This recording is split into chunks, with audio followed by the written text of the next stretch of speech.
Hi, this is Scott Garibay, and this is my daughter. Autumn Garibay, hello.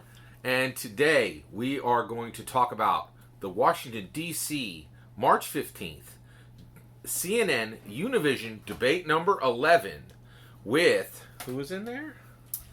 Joe Biden and Bernie Sanders. It was very interesting. So do you know their current delegate counts? Yeah, so I believe Biden is in the lead with 896, Sanders behind him at 736, and Tulsi still has 2, but she was not on that stage tonight, and I believe we'll be talking about that as well. Absolutely. And I think it's important to call out because I don't think the traditional media has been doing a good job of making this clear. It does feel like we're the only people talking about this, but I want that to continue. Someone should be. Yeah. Tulsi is in there, but also to be clear, there are 2,200 delegates left. So Bernie can win, Biden can win, and Tulsi Gabbard can win because she's still running. Yep. It is, I can't believe it. Like, she is the only person with the courage, the grit, the tenacity to continue and not give up to 2 of the weakest candidates I have ever seen on a debate stage. Ever. I have no idea why any of the candidates who folded to Sanders, who now looks shockingly weak as a candidate, and to Biden. Like, no one should have been frightened about either one of these candidates, and they scared everyone off except Tulsi. It is incredible. Now, also, what frustrated me, I really feel she should have been on the debate stage. So, I looked it up. The DNC on March 6th said that if you didn't have 20% of the delegates or more by March 15th, you couldn't be in the debate. Now, what really, really aggravated me was Mike Bloomberg was standing there with billions of dollars and one. So in order to get into the debates, you need polls and you need donors, like hundreds of thousands of donors. And so they made this super special little criteria. They're like, if you have good polls but no donors, we're modifying it so that you can come into the debate. Outrageous, right? It was like it was written for one person only, right? So why didn't they just say, oh, if you have long flowing black hair with a white stripe that makes you look like the Marvel character Rogue, you now qualify for the debate, right? Like, why? How would that have been any less arbitrary than what was done a little while back and allowed, Bloomberg to just waltz in? I think it would have been less arbitrary. Yeah, but this wasn't just for Bloomberg. I feel like the Democrats have been having trouble with their qualifications for the debate since the start. Exactly. And that's one of the reasons we've lost so many people of color until we had 2 white men on the stage tonight. It was so sad. So, that is a very fair point in that I also believe Tulsi definitely should have been on the stage tonight, and I believe that it was absolutely a possibility that they took off the table very purposefully. And it just felt so one note. Like, it was just so like, here is one incredibly small sliver of America. And it sounded so hollow when the 2 of them are like, trust and believe. Our cabinets are just going to be so filled with intersectionality and diversity. And you're looking at the stage, seeing literally that all diversity has been cut off, pared out, shoved to the side, and you're like, why is your cabinet going to be any different than this? It is very, very frustrating. I was not happy. Okay, so big question: who won? So, I think overall, I'd say Biden, but I'll put an asterisk in that I felt that this debate was almost cut into 2 parts. The first part, they talked all about coronavirus because it seems to be all anyone is thinking about right now. And then during the second half, they got into the pure politics. And I believe that Biden absolutely won coronavirus. I think he talked about real immediate solutions, whereas as Sanders really just wanted to jump into the politics, rehashing all of his healthcare stuff.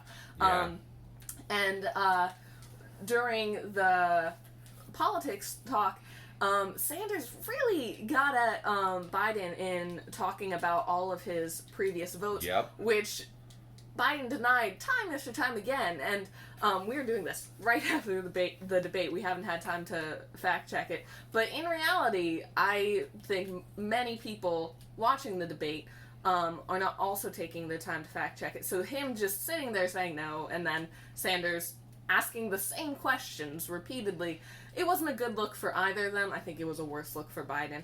And that's why I would say Sanders maybe won the second half of the debate.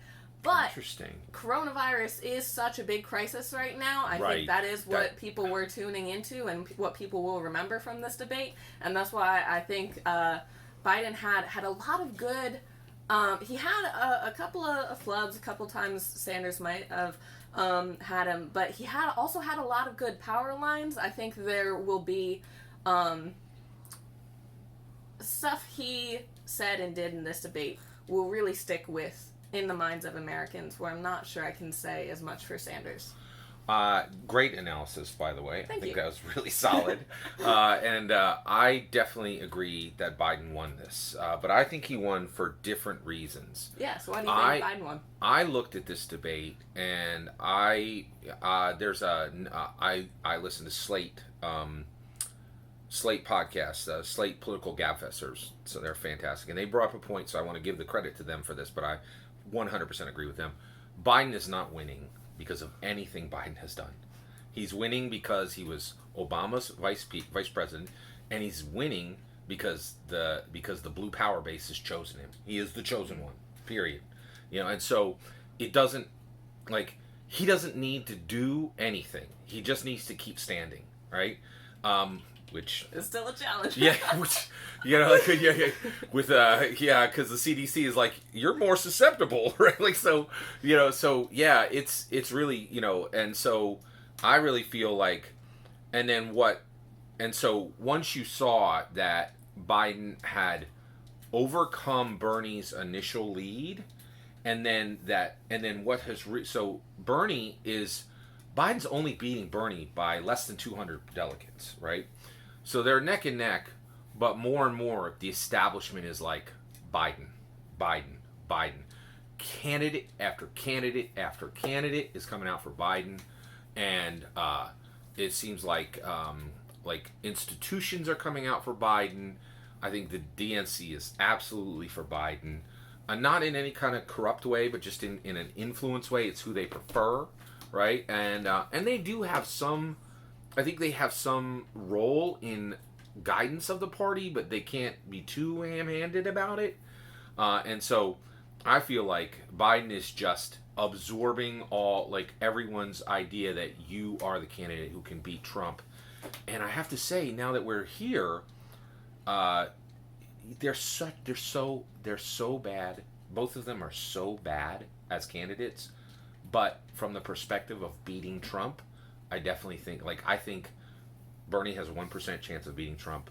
Biden has a 2% chance of beating Trump. They're both ridiculously small. They're both going to get stomped. But 100% more is 100% more. And I felt tonight's was just all theater. It was just all theater. And Biden, all he has to do is not crumple under his own weight. And right now, he had a fairly good night. He didn't have a terrible night.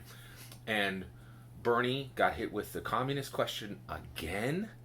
And then Bernie also... and here's the thing that I think is crazy is they're both elderly. And so I think they're both trying to project that they're cognitively smart and attentive and alert. And I think Sanders is way ahead. He's way sharper and more clear, and his cognitive skills are clearly better. It's not going to matter. It's already there's just so much momentum, and there's so many people behind Biden pushing him forward. And just like in 2016, there's so many groups aligned against Bernie pushing him back. I have to say, including me, I just don't want a socialist as a president. And I think a ton of people are doesn't matter if you agree with Scott or not, it's too risky. And I think Biden absolutely won tonight. Not even by what he said, but just the fact that he can fan out. Here's my support, and he can. Yeah. So that's my take. Yeah. Go ahead. Yeah, so a couple of things on Sanders that you said in him coming off as, one, a socialist, but two, as very clear tonight. And I noticed that as well, and I think there are definite, something, I think this was a very unique debate in that there was no audience. In the coronavirus crisis, they wanted to... so there was no audience. The podiums were 6 feet apart. It did seem like they were doing their due diligence, that even though they were having this debate, they did want to keep it as healthy as possible. And I think that it was, in a way, good for Sanders. I think he would have been, it was probably would have been as clear but in comparison to the last debates, when there are more people on the stage and just so many more people in the room, he did get angry and flustered. And but here he was focused, and he was focused on Biden. So the points he was able to make, again, in the almost political half of the debate, I think may have been because of that. And you could speak more if you think that this virus stuff may be helping them in some way. But also, he definitely did come off as a socialist. He said a lot of things went without saying tonight, that of course we should join the Paris Accord, or like, we're not supporting dictatorships. But he's also not coming out in abject, like, against these dictatorships, or that, of course, he literally said who cares at the Paris Accord because it wasn't enough. So... And I think he needs to notice these things don't go without saying, and you gotta say them. So 100%. So you nailed it. Tonight's main focus was coronavirus. It is the biggest thing that's happening in America in maybe 50 years. I think it's 9/11 level. It's not. I've heard it's that not comparison. nearly. Especially it's not economically. the magnitude is the same. The magnitude is the same. The event is completely different, but the magnitude of it is the same. I'd agree with that. All right.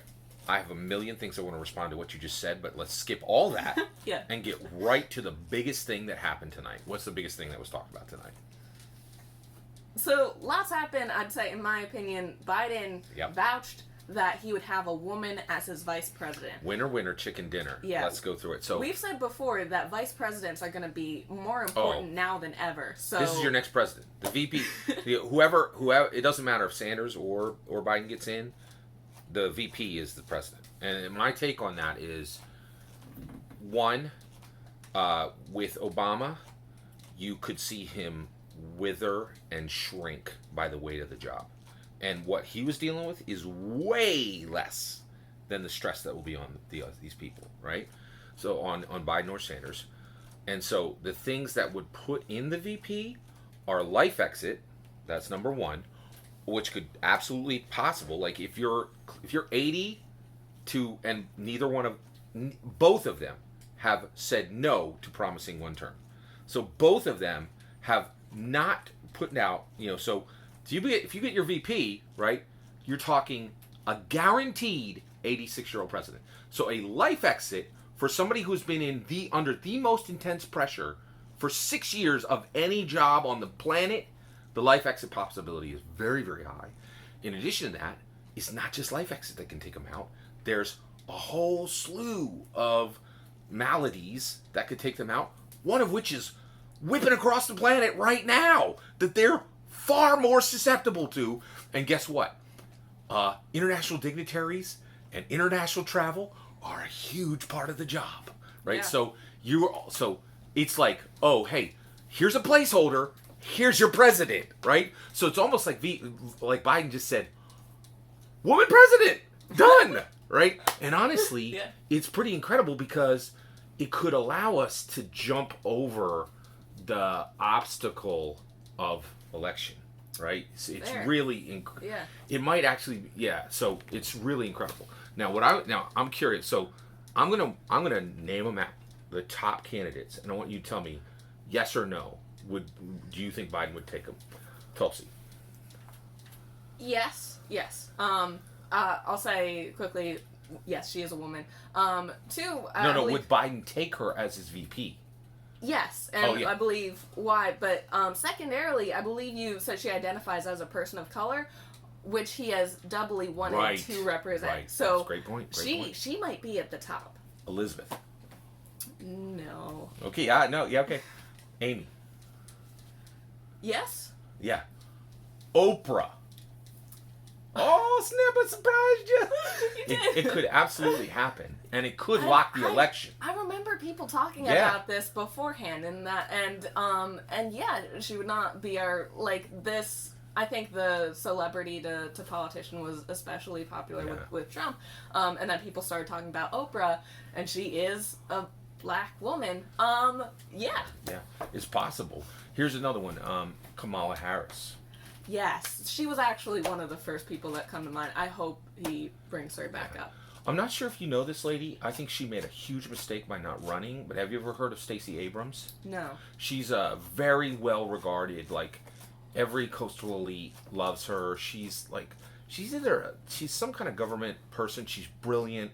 And the thing is, everybody who's not a regular Joe or Sally in America, all the reporters and all the major people know about Stacey Abrams, but she made the mistake of staying out of the spotlight and not running, and I think the world forgot her.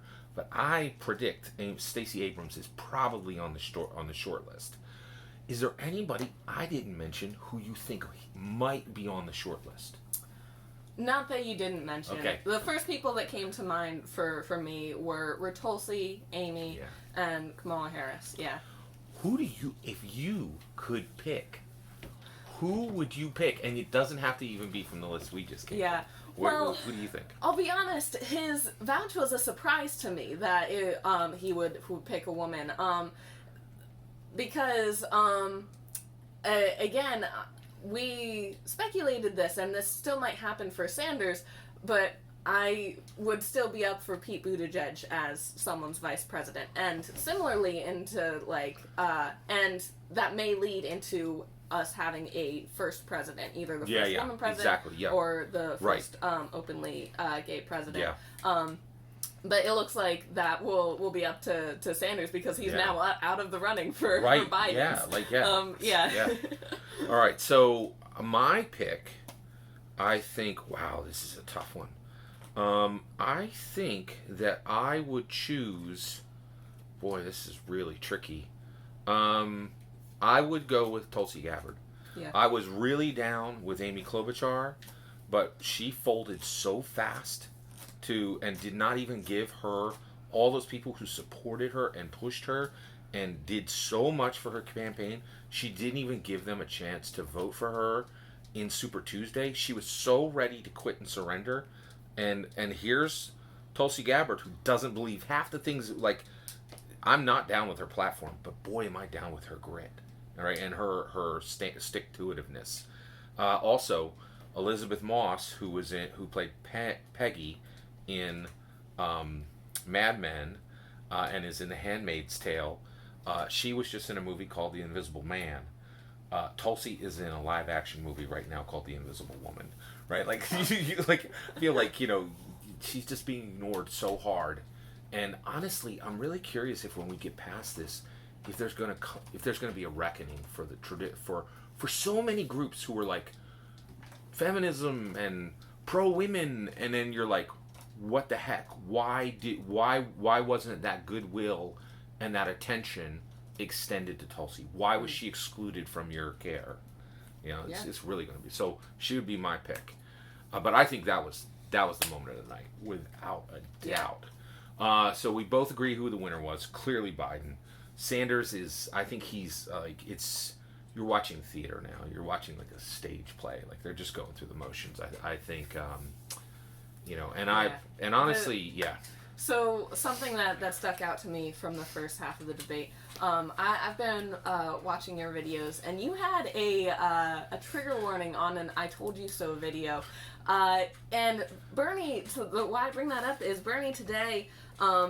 Yes, we're in this whole health crisis, and I feel like all he wanted to say was, "I told you so." If we had universal health care, this wouldn't have been as bad, and no one wants to hear that. So, and not even in that's true. Like, they brought up Italy a lot. Italy hurt that Bernie has bad. universal health care and is still Yeah. struggling with the coronavirus that he, dodged and weaved. But Italy is arguably the country that was hit worst that we've been able to see. One of the things that a lot of people are talking about is that we really don't have any idea what happened in China, right? Like, because they don't have an open media, and Italy was just it looks like it was just ravaged, right? And they have everything that Bernie was asking for, Right. and like Bernie had no answer for that. Like, and I feel like that was a hard hit on Bernie. yeah. So yeah. So I think without a doubt, Biden won, and he's the only one who brought any real news. Like, he committed to a VP. That is going to be the number one coverage. He crushed it. Yeah, and as a Democrat, that's a good look for him. And from this debate, not only does he look good, Sanders looks worse. Yeah. So yeah, Absolutely. it was rough for him. Well, we want to thank you for letting us share our ideas with you. Please consider liking and subscribing, and definitely check out Autumn's art channel. I'll have the link below. Have a wonderful day, and actually have a wonderful millennium.